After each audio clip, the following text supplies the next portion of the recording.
Hello, hello. Welcome back. Welcome back again. And this time I'll be talking about one of the newest Witcher movies, which is called The Witcher. Not surprising. Sirens of the Deep. Very enticing, right? Now, this is one of those movies that was released on Netflix, tied to the Witcher universe, and obviously with Geralt of Rivia. Now, here's the thing. Yes, it's an animation. And yes, there is another movie which I might address in another video. But for now, I'll be talking about Sirens of the Deep.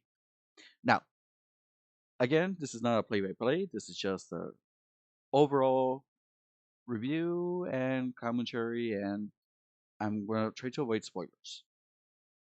Kind of. Now, The Witcher Sirens of the Deep.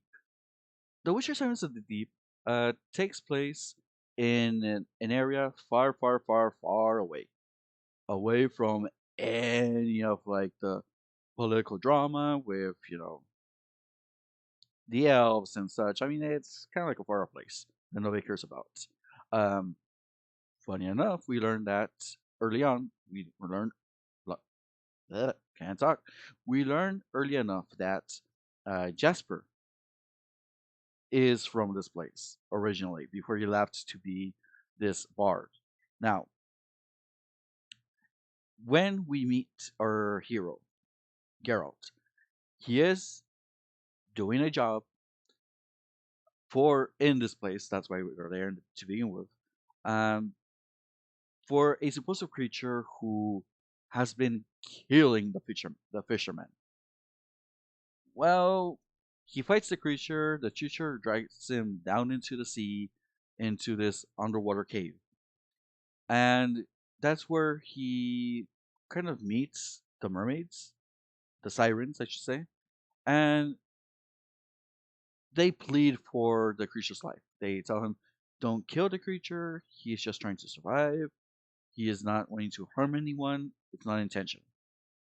Geralt, being Geralt, he sees the truth behind this, seeing that well, the creature hasn't killed anyone, and really, no, the creature seems to have been seriously mutilated by fisherman hooks and such. So, you know, that's how it goes usually.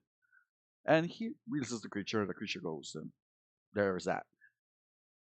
This sets up basically what comes to be the relationship between humans and sirens, which is not great. The humans are not a fan of sirens. Sirens are not a fan of humans. They find them to be barbaric because the fishermen go, they grab oysters, and they're looking more for the pearls. So the oysters, which would be otherwise be food for other sea creatures and for the sirens, well, they're being spoiled by the fishermen. And so, well, there you have that friction between both races. And they are careful because they don't want to start a war. But, you know, this being a Witcher story, of course, there's not going to be peace for long. And indeed, that doesn't happen. Um, the king of this land, he has this dinner party which Jasper is invited to play for the king and for the dinner party. Geralt also comes along as a side guest. And then not only that, but during this party, uh, another king from a far area, comes announced, and he is there to offer his daughter in matrimony to the prince. The prince is not too happy, and so he kind of walks away, and that's where we kind of get the picture that this prince, he's known for having feelings and having a relationship, an intimate relationship with a siren. Now it's kind of weird in the sense that you want to think that he knows how to speak siren and understand sirens, but later on, when you see him interact with um, the princess of the sirens, he they don't really talk. Actually, it looks like they started because they were just, you know, attracted, very attracted to each other. So they don't do much talking. But, you know, it doesn't seem like he understands what she says. She can understand what he's saying, kind of. So it is kind of weird how they set it up, but eh, details. It's kind of like trivia. But then we get to the main thing. The king wants to hire Geralt to investigate the recent killing of a fisherman boat, where the sole survivor reaches the king in an audience. He tells the king that they were attacked by sirens and dies on the spot. Well, Geralt, to get to the truth of the matter, he's hired to investigate. And that's what Geralt does. He investigates and he quickly finds out that there's something more going on. And it's not really like this, it was the sirens who killed um, the boat with the fishermen, but rather it was an attack done by a single siren in particular, because the creatures that were fighting on behalf of the sirens, they can go get on the boats and fight, you know, with their spears and such. But when they saw that the fishermen were attacked from the water, that can only be done by sirens because they're the ones that can't get on the boat because they have flippers and fins. Well, not flippers, but they have fins and they have a tail, so they can't really like walk on. So meanwhile, this investigation is going forth. The king is seriously getting ready to go to war against the sirens. Um, when Geralt tells his findings to the prince, who is with the princess of the sirens, Geralt, who knows how to speak in the siren's tongue, he speaks with her, and she gets mad when, and mad not at Geralt, but mad that the prince, he kind of doesn't side with her people. He's like, oh no, I mean, if father says that it was a siren who did it, I believe her. I believe him. Uh, it's, you know, that type of infighting where you would say, don't be stupid. I mean, believe what they're telling you. But he gets the wrong idea, and you know, they basically break off their engagement because they were engaged to each other. Um, this is now the part where I'm going to mention something that I found surprising, and then when I kind of looked into it, there is somewhat of a story to it. Um, what I'm referring to is that when you look at the sequence of events, and the sequence of events is Siren saves Prince, Siren falls for Prince, Prince falls for Siren, Siren wants to be with Prince on the land, Siren goes to Sea Witch, Sea Witch gives her something so that she can get legs. Siren then can be with Prince for the rest of time. If it sounds familiar, if it sounds like the Little Mermaid, you wouldn't be too wrong. Now, the Disney version of the Little Mermaid is kind of wacky, you know, in a sense. It's kind of wacky.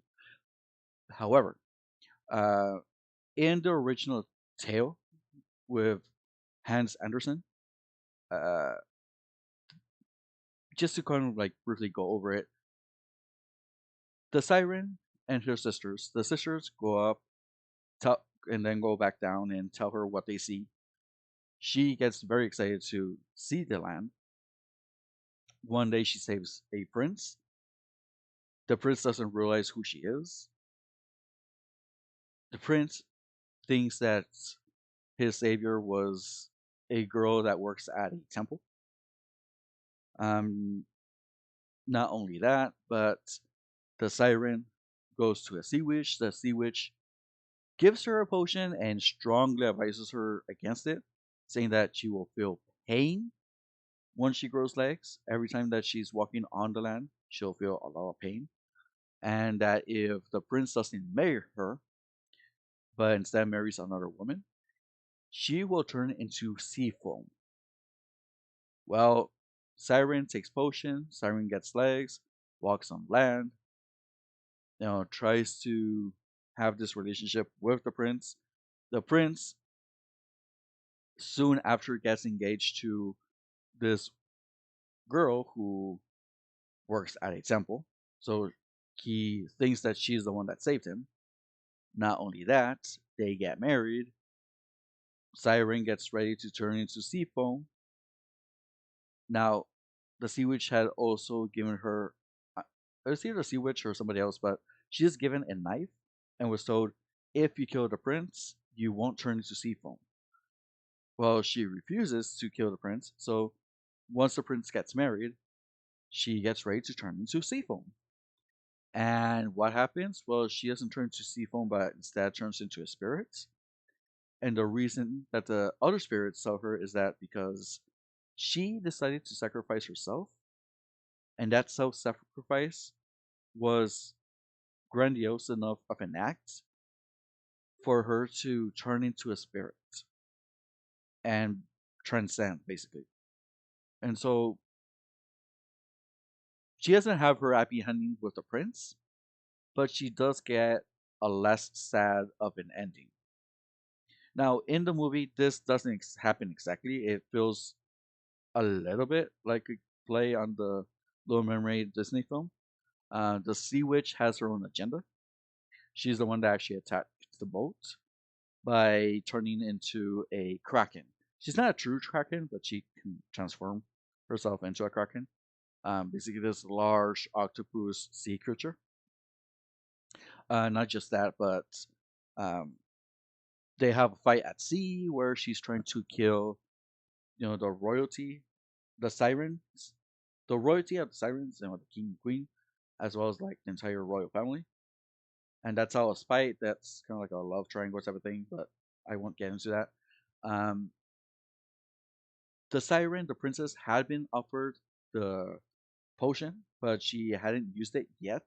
She was thinking of turning into human in order to be reunited with the prince, because obviously, if they get married, are they going to live on land or they're going to live in the sea? So she was going to sacrifice and leave her family, leave her mermaid identity behind in order to be with the prince. Well, when this whole turmoil was happening, it's the war between sirens and humans, but then the sea witch turns into a kraken and kind of starts attacking everybody. Geralt gets in the middle of the fight. He starts fighting the kraken. Eventually, he beats the kraken, the sea witch. And now, what's going to happen? Because they were at war, the two races. How are they going to unify? And so the king, who is heavily prejudiced against sirens, uh, and didn't want his son to marry a siren, he, once he knows that the princess has a potion to get legs, then he approves and says, "Okay, I'll approve this marriage as long as you turn human." All right. Here is the best part, or one of the best parts of the film, because at the wedding, you would think this would happen, and it is exactly what happened. To preface this, when I say that the potion would grant her legs, it's not really to give her legs. What the potion does is that it does the same thing as what happens with Fiona in Shrek. It gives her the form of her true love. And so, her true love being a human, the potion would turn her human. However, she does not take the potion. Instead, the prince takes the potion off her hands, drinks it, and he becomes in the form of his true love. He becomes a siren. Oh boy, the look on the king's face. That look of despair. Dis- well, disappoint a little bit of a disappointment, but it was more despair that now he's alone. And all why? Because of his prejudice against the sirens. So now the prince, as a siren, is married to the princess, and they are going to live their happy lives in the sea. Amazing. Now there is a thing that happens with Geralt, which you know uh, Jennifer Vendigard, she was kind of mean to him at the beginning. They break it off. He's kind of heartbroken. He meets this girl at the village who happens to be Jaskier's best friend. Um, they have a fling going on, but then she breaks it off, telling him, "Well, I'm just a simple person who wants to live a simple life. You are destined for greater things. I wouldn't be able to live up to that." And so, no, they end amicably. They end in a happy note. Now, I don't feel like I've done the movie justice, but it's very enjoyable. I mean, it's very much a type of movie that, again, as an animated film, if you're not into animation, it might be a little bit rough. But if you like animation, if you tolerate it, and you have watched The Witcher, have played the games, you you would enjoy this movie. And even if you haven't, if you just at least tolerate animation, you'll find something to enjoy because it's has a lot of action. The action is very fluid with all the jumps, the slashes. Geralt does more magic in this movie compared to the other movie that was made called The Wolf. Um, Compared to the series, he also, in the series, the 3 seasons that there is of The Witcher, he doesn't do much magic. In this one, he actually does. So he does this combination of slashing and magic. It's awesome. It's just awesome the action scenes, and something that, understandably, it's not easily done with actual people. And this is one of like the pros to animation. Movements and action cannot be matched in real life compared to what can be done through animation. So I would definitely recommend this movie, and it would definitely be one of those movies where I would take the time during a weekend. So that's say like a Saturday afternoon, Saturday night, put it, and if I had friends over, I would watch it with them. It's very enjoyable, and you know definitely something to watch out for. I don't know how many people have seen this movie or if people know of it because again, it's a movie that's only on Netflix, so it might recommend on if it's available in certain regions or if it's recommended based on if you've watched the series or watched something similar. But at any rate, those were my thoughts. I enjoyed it. Really well made. Um, so yeah, there is that. So instead of making this video any more longer, what are your thoughts? Did you enjoy it? Have you not seen it? Did you even know that this movie was out there on Netflix? Leave your thoughts, leave your comments, and I'll leave it there. Have fun, and remember, take care and be kind to those around you. You never know what they're going to. Talk to you later.